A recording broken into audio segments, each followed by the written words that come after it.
Bonjour à tous, voici la deuxième partie sur l'AP concernant les sections planes. Donc dans cette partie d'AP, on va continuer les exercices sur les sections planes, et on va voir aussi de nouvelles sections planes. Dans un premier temps, un exercice sur ce qu'on a vu la semaine dernière.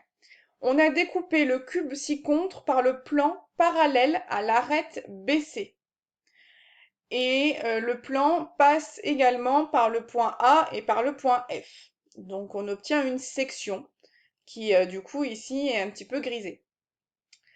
On vous demande dans une première question quelle est la nature du quadrilatère ADGF. Autrement dit, quelle est la nature de la section. Est-ce que la section est un losange, est-ce que c'est un carré ou est-ce que c'est un rectangle? Et ensuite, on vous demande les dimensions de ce quadrilatère. Autrement dit, vous devez me donner la longueur de AD, de GF, de DG et de AF. Et pour seule information, vous savez que le solide de départ, c'est un cube et qu'il est de 4 cm d'arête. Donc à vous de voir si vous pouvez donner directement les dimensions, si vous devez les calculer. S'il y a des calculs à faire, quels sont les calculs à faire pour déterminer les longueurs du quadrilatère ADGF. Donc faites pause pour faire l'exercice 5. On va s'intéresser maintenant à un nouveau solide, on va s'intéresser au cylindre de révolution. Et on va voir ce qui se passe quand on fait des sections d'un cylindre de révolution.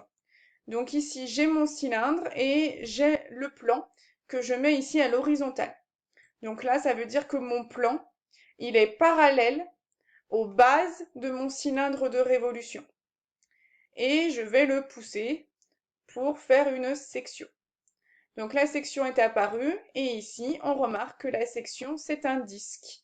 Et c'est le même disque que la base du cylindre de révolution. Si je change le rayon du cylindre, la section change également de dimension. Si je change la hauteur de mon cylindre, par contre, il ne se passe rien.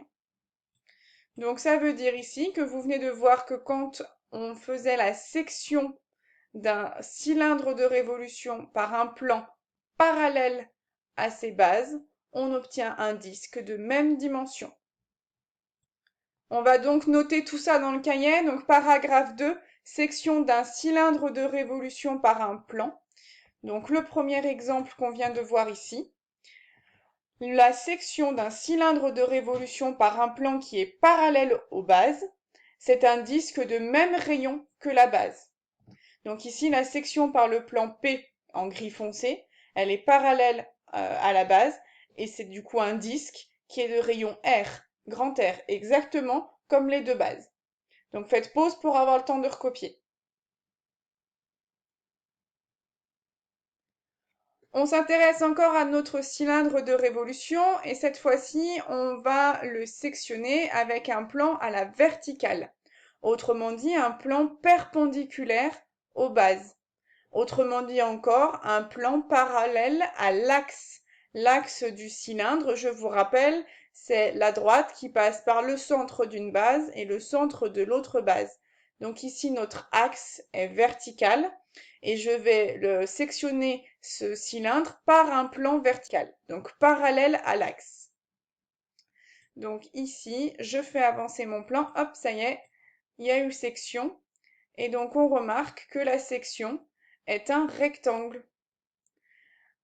On va le pousser un petit peu plus et on remarque que le rectangle ici change de dimension.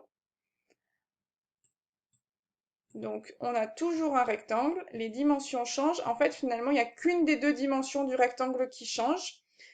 La dimension ici, donc la dimension de ce côté-là, c'est la même que la hauteur du cylindre. Si je change du coup la hauteur du cylindre, je change également la hauteur finalement de mon rectangle. Donc on vient de voir que quand le plan était parallèle à l'axe du cylindre, on obtenait un rectangle dont une des mesures était la hauteur du cylindre. C'est ce qu'on va du coup noter dans la partie AP.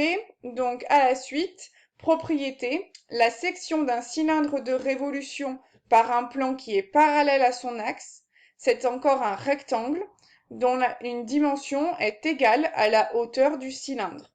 Donc ici, la section par le plan gris foncé P, elle est parallèle à l'axe et c'est un rectangle. Donc faites pause pour recopier la propriété, l'exemple et le schéma. On continue avec des exercices pour s'entraîner sur les sections de cylindres.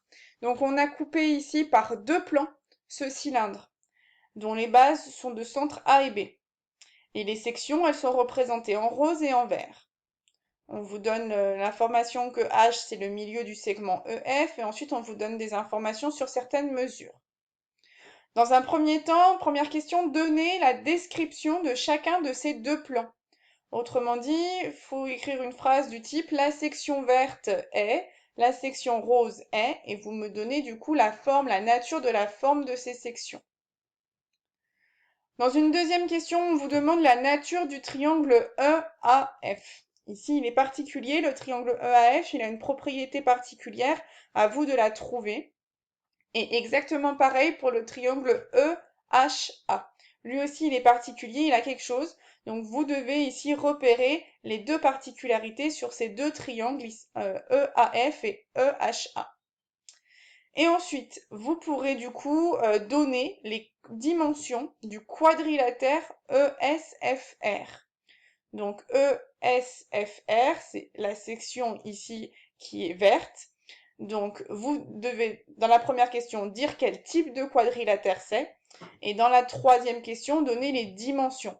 Donc il y a des dimensions qui vont être données très rapidement et d'autres où ça va être un petit peu plus compliqué. Il va falloir faire des calculs. Donc à vous ici de voir quels calculs vous pouvez faire en fonction de quelles informations vous avez. Donc faites pause pour faire l'exercice 6.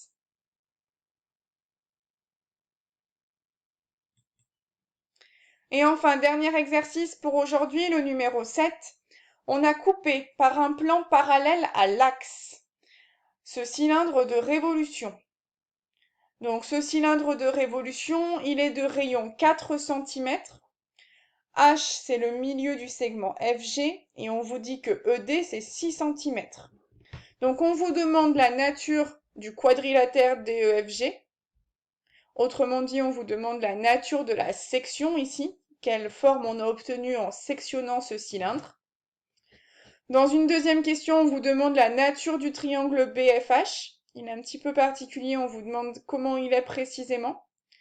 Et ensuite, grâce à cette question 2, vous pourrez répondre à la 3 et déterminer la longueur BH, qui a le point d'interrogation rouge ici. Donc à vous de faire les calculs ici que vous avez le droit de faire pour du coup déterminer la longueur du segment BH. Bon travail à tous!